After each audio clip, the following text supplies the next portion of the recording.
ઓમ આદિત્યાય નમઃ. અઠવાડિયાનો આ પાવન દિવસ રવિવાર તેજસ્વી સૂર્યદેવને સમર્પિત છે. સૂર્યદેવ સમગ્ર જગતના પ્રકાશ, જીવન અને ઉર્જાના સ્ત્રોત છે. તેમના તેજથી જ સમગ્ર પ્રાણી જગત ઝગમગે છે, વનસ્પતિ વૃદ્ધિ પામે છે અને માનવ જીવનનું સંચાલન થાય છે. આજના કળિયુગના અંધકારમય સમયમાં જ્યારે મનુષ્ય દિશાહીન, રોગગ્રસ્ત અને ચંચળ ચિત્તવાળો બની રહ્યો છે, ત્યારે આપણે હૃદયપૂર્વક ભગવાન ભાસ્કરને પ્રાર્થના કરવી જોઈએ. હે દિવાકર, હે પ્રભાકર, હે ત્રિલોક દીપક સૂર્યદેવ, તમારા દિવ્ય કિરણોથી અમારા અંતરના અજ્ઞાન અને અંધકારને દૂર કરો. અમને સ્વાસ્થ્ય, સંયમ, સદબુદ્ધિ અને સાત્વિકતા આપો. જેમ તમે ભેદભાવ વગર સૌને પ્રકાશ આપો છો, તેમજ અમને પણ સંભાવ, સહાનુભૂતિ અને સેવા ભાવના સાથે જીવન જીવવાની શક્તિ આપો. હે આદિત્ય દેવ, જાણી અજાણી રીતે, વાણીથી, વિચારો દ્વારા કે કર્મથી જે પણ ભૂલો અમારાથી થઈ હોય તેના માટે અમે તમારા ચરણોમાં ક્ષમા યાચના કરીએ છીએ. અજ્ઞાન, આળસ, લોભ, ઈર્ષા અને દુર્વિકારના અંધકારમાં ડૂબેલા અમે સૌ તમારા શરણોમાં છીએ. કૃપા કરીને અમને પ્રકાશિત કરો અને આ જીવનને ધર્મમય, સાત્વિક અને ઉપયોગી બનાવો. હવે આ જ ભાવના સાથે આપણે આરંભ કરીએ રવિવારના આધિપતિ ભગવાન સૂર્યનારાયણની કથા. એક એવો પ્રસંગ જે આપણને સૂર્યદેવની સાક્ષાત કૃપાનો અનુભવ કરાવશે. કથાની સાથે તમે આદિત્ય હૃદય સ્ત્રોતનો ગુજરાતી અનુવાદ, શ્રી સૂર્ય ચાલીસા પાઠ અને અંતે આરતી પણ સાંભળશો. અને આગળની કથા રક્ષાબંધનની શરૂઆત ક્યારથી થઈ છે તે વિડીયોમાં આપણે એક પ્રશ્ન પૂછ્યો હતો કે ભગવાન વામને કમંડળમાંથી પાણી બહાર લાવવા માટે કયા પદાર્થનો ઉપયોગ કર્યો હતો. તો તેનો સાચો જવાબ ઓપ્શન સી, એક ઘાસનું તણખલું હતો. અને આ જવાબ આપ્યો છે શ્રદ્ધાળુ એવા ડામોર પ્રદીપજી અને પુષ્પા હલાઈજીએ. ખૂબ ખૂબ ધન્યવાદ. આપણી કોમેન્ટથી અમને પ્રોત્સાહન મળ્યું છે કે તમે અમારી ચેનલની કથાઓ સાંભળો છો, તેથી આપનો ખૂબ ખૂબ ધન્યવાદ. અને મિત્રો, આવી જ રીતે આપણી ધર્મભક્તિ ચેનલ સાથે જોડાયેલા રહો અને માનવ જીવનના અતિ દુર્લભ એવા આધ્યાત્મિક પથ પર આગળ વધતા રહો અને અમને દરરોજ આવી કથાઓ લાવવા માટે પ્રોત્સાહિત કરતા રહો. અને આજનો પ્રશ્ન છે, ભગવાન સૂર્યદેવની કયા પ્રકારની પૂજા અર્ચના કરવાથી શ્રી રામચંદ્ર ભગવાને લંકાપતિ રાવણ પર વિજય મેળવ્યો હતો? આ પ્રશ્ન અમે વિડીયોના અંતે પૂછીશું ઓપ્શન સાથે. તો વિડીયોમાં અંત સુધી અમારી સાથે બન્યા રહેજો અને ધ્યાનથી આખી કથા સાંભળો, જેથી કરીને તમને સૂર્યનારાયણ ભગવાનની કૃપા પણ પ્રાપ્ત થાય અને તમે સાચો જવાબ પણ આપી શકો. તો મિત્રો, પ્રાચીન કથા અનુસાર એક વખત એક શહેરમાં એક વૃદ્ધ ડોશીમાં રહેતા હતા. તે રવિવારના દિવસે નિયમપૂર્વક ઘરના આંગણને ગાયના ગોબરથી લીપતા, ત્યારબાદ ભોજન તૈયાર કરતા, પછી સૂર્યદેવને ભોગ લગાવી પોતે ભોજન કરતા. આવા વ્રતના પ્રભાવથી તેમનું ઘર ધન ધાન્યથી ભરેલું રહેતું. હરિની કૃપાથી ઘરમાં કોઈ દુઃખ કે કષ્ટ ન આવતું અને હંમેશા આનંદ અને મંગલ જ છવાયેલો રહેતો. આ રીતે થોડા દિવસો બાદ તેની પડોશણ કે જેની ગાયનું ગોબર તે વૃદ્ધા ડોશીમાં લાવતા હતા, તે પડોશણ વિચારવા લાગી, આ વૃદ્ધામાં હંમેશા મારી ગાયનું ગોબર લઈ જાય છે. એવું વિચારતા એક દિવસ તેણે પોતાની ગાયને ઘરની અંદર બાંધી દીધી. ત્યારથી તે દરરોજ પોતાની ગાયને ઘરની અંદર જ બાંધવા લાગી. આ રીતે ગોબર ન મળતા વૃદ્ધ માતા રવિવારે પોતાના ઘરને લીપી ન શકી, એટલે તેણે ભોજન પણ તૈયાર ન કર્યું અને ભગવાનને ભોગ પણ ન લગાવ્યો અને પોતે પણ ભોજન ન લીધું. આ રીતે તેણે નિરાહાર વ્રત કર્યું. સવારથી સાંજ અને સાંજથી રાત થઈ ગઈ તો પણ વૃદ્ધ માતા ભૂખી જ સૂઈ ગઈ. પછી રાત્રે ભગવાને તેને સ્વપ્નમાં દર્શન આપ્યા અને પૂછ્યું, આજે તમે ભોજન કેમ નથી બનાવ્યું અને અમને ભોગ કેમ અર્પણ ન કર્યો? ત્યારે વૃદ્ધ માતાએ સૂર્યદેવને કહ્યું, ગોબર ન મળવાના કારણે આજે હું ભોજન બનાવી શકી નથી. ત્યારે ભગવાન ભાસ્કરે કહ્યું, માતા, અમે તમને એવી ગાય આપીએ છીએ જે તમારી બધી જ ઈચ્છાઓ પૂર્ણ કરશે, કારણ કે તમે હંમેશા રવિવારે ગોબરથી ઘર લીપી પછી જ ભોજન બનાવો છો અને અમને ભોગ લગાવ્યા પછી જ તમે પોતે તેને ગ્રહણ કરો છો. તેથી હું પ્રસન્ન થઈને તમને આ વરદાન આપું છું. સપનામાં ભગવાનનું વરદાન મેળવી જ્યારે વૃદ્ધ માતાની આંખ ખોલી ત્યારે તેણે જોયું કે આંગણામાં એક ખૂબ જ સુંદર ગાય અને વાછરડું બાંધેલા છે. ગાય અને વાછરડાને જોઈને તે ખુશ થઈ ગઈ. પછી તેમણે ઘરની બહાર બાંધીને ચારો નાખ્યો. જ્યારે પડોશણે વૃદ્ધ માના ઘરની બહાર ખૂબ જ સુંદર ગાય અને વાછરડાને જોયા ત્યારે ઈર્ષાથી તેનું હૃદય બળી ઉઠ્યું. જ્યારે તેણે જોયું કે ગાયે તો સોનાનું ગોબર આપ્યું છે, ત્યારે તેણે તે સોનાનું ગોબર ઉઠાવી લીધું અને પોતાની ગાયનું સામાન્ય ગોબર તેની જગ્યાએ મૂકી દીધું. તે દરરોજ આવું જ કરતી અને અહીં સીધી સાધી વૃદ્ધા માતાને કાનો કાન પણ તેની ખબર ન હતી. એક દિવસ સર્વવ્યાપી ભગવાને વિચાર્યું કે ચતુર પડોશણના કારણે આ વૃદ્ધા ઠગાઈ રહી છે. ત્યારે એક સાંજે પોતાની માયાથી ભગવાને ભારે જોરની આંધી ચલાવી દીધી. આંધીના ભયથી વૃદ્ધાએ પોતાની ગાયને ઘરની અંદર બાંધી દીધી. જ્યારે ગાયે ગોબર આપ્યું ત્યારે તે આશ્ચર્યચકિત થઈ ગઈ. ત્યાંથી તે દરરોજ પોતાની ગાયને ઘરની અંદર જ બાંધવા લાગી. આ બાજુ પડોશણે જોયું કે ગાય હવે ઘરના અંદર જ બાંધવામાં આવે છે અને તે સોનાનું ગોબર ચોરી શકતી નથી. જ્યારે તેને કોઈ જ ઉપાય ન મળ્યો ત્યારે એક દિવસ તે સીધી રાજાના મહેલમાં પહોંચી અને બધી વાત કહી દીધી. પડોશણે રાજાને કહ્યું, મહારાજ, મારા પડોશમાં એક વૃદ્ધ પાસે એવી ગાય છે જે માત્ર રાજાઓને જ યોગ્ય છે. એ ગાય દરરોજ સોનાનું ગોબર આપે છે. તમે એ સોનાથી પ્રજાનું પાલન કરી શકો છો. વૃદ્ધા એ સોનાનું શું કરશે? રાજાએ આ વાત સાંભળી અને તરત જ પોતાના દૂતોને વૃદ્ધાના ઘરે જઈ ગાય લાવવાનો આદેશ આપ્યો.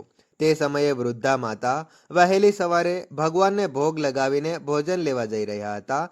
એ જ સમયે રાજાના સેવકો ગાયને ખોલીને લઈ ગયા. આ જોઈને વૃદ્ધ માતા ખૂબ જ રડી અને ચીસો પાડી, પરંતુ કર્મચારીઓએ તેની એક પણ ન સાંભળી. તે દિવસે ગાયના વિયોગમાં વૃદ્ધા માતાએ ભોજન પણ ન લીધું અને આખી રાત રડી રડીને ભગવાન પાસે ગાય પાછી મેળવવા માટેની પ્રાર્થના કરતી રહી. આ બાજુ રાજા ગાયને જોઈને ખૂબ જ ખુશ થયો, પરંતુ બીજા દિવસે સવારે જ્યારે તે જાગ્યો ત્યારે આખો મહેલ ગોબરથી ભરાયેલો હતો. આ જોઈને રાજા ભયભીત થઈ ગયો. રાત્રે ભગવાને સ્વપ્નમાં રાજાને કહ્યું, હે રાજન, આ ગાયને વૃદ્ધાને પરત આપવી એ જ તારા હિતમાં છે. રવિવારના વ્રતથી પ્રસન્ન થઈને મેં એ ગાય વૃદ્ધાને આપી છે.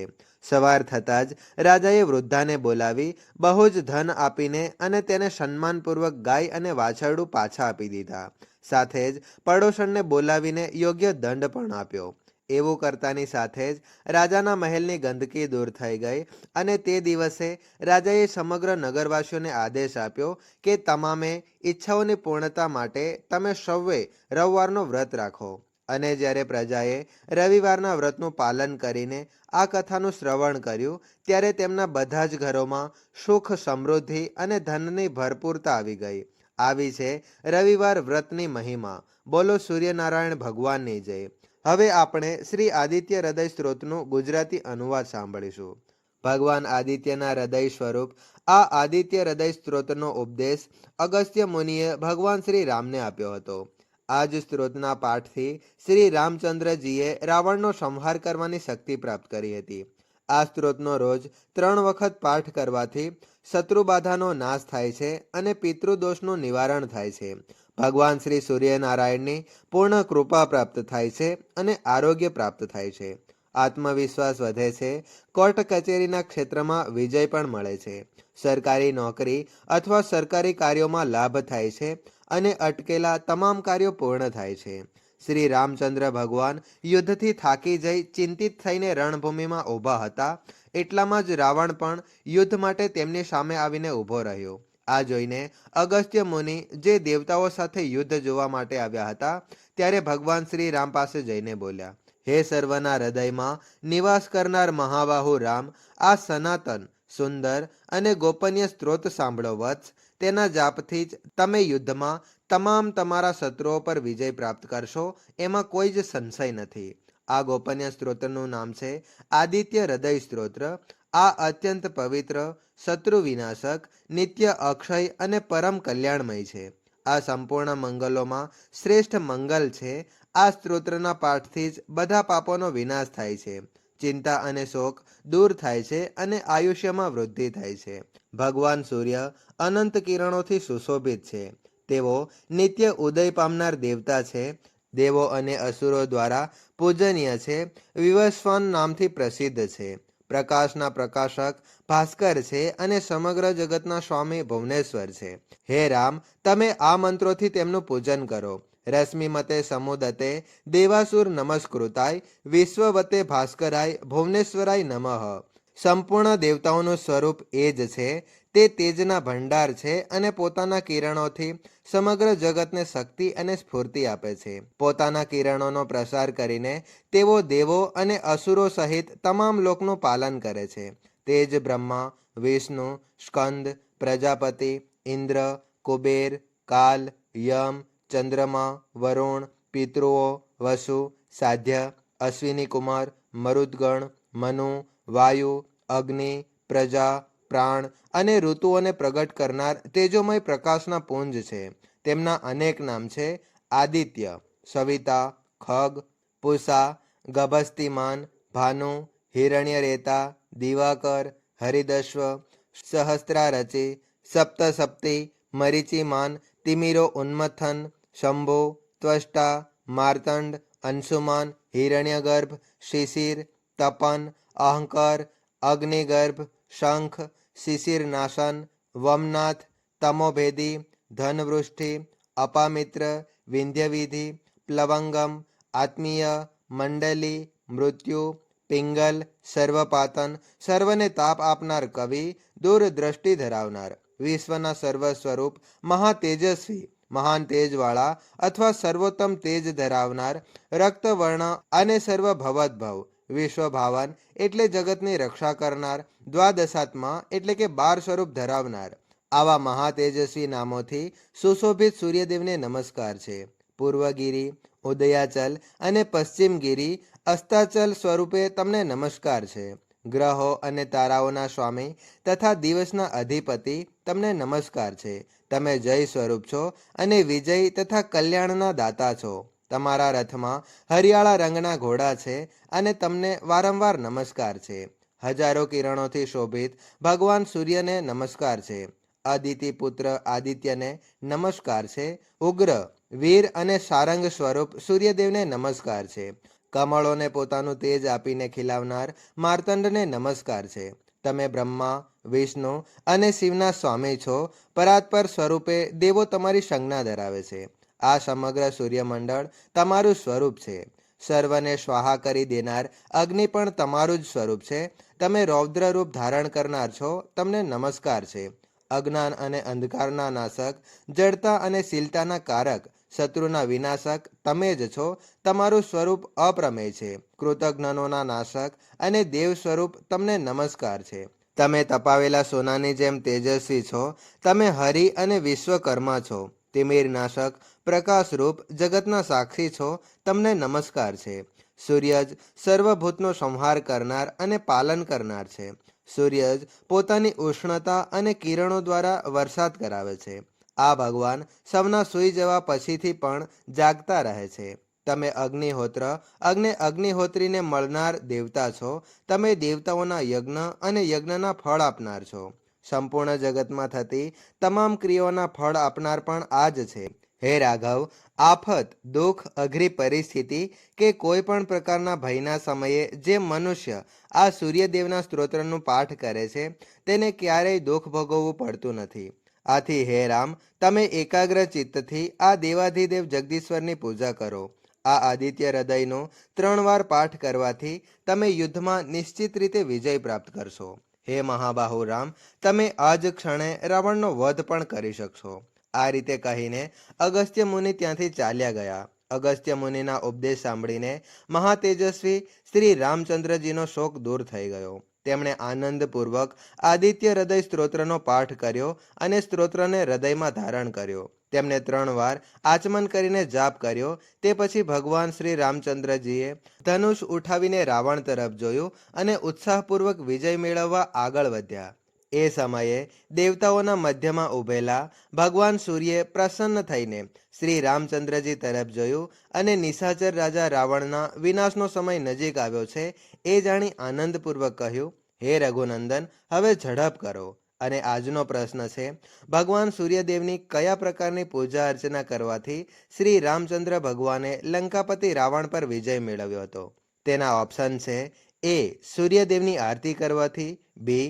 સૂર્યદેવના ઉપવાસ કરવાથી, સી. સૂર્યદેવ સ્તોત્રના પાઠ કરવાથી, ડી. સૂર્યદેવને ભોગ ધરાવવાથી. તો મિત્રો, આ પ્રશ્નનો સાચો જવાબ આપી બનો ક્વિઝ ચેમ્પિયન. કદાચ તમારું નામ પણ આગલી કથામાં લઈ લેવામાં આવે. ઓમ ભાસ્કરાય નમઃ, ઓમ સૂર્યાય નમઃ, ઓમ આદિત્યાય નમઃ. આજની કથા અહીંયા પૂર્ણ થાય છે.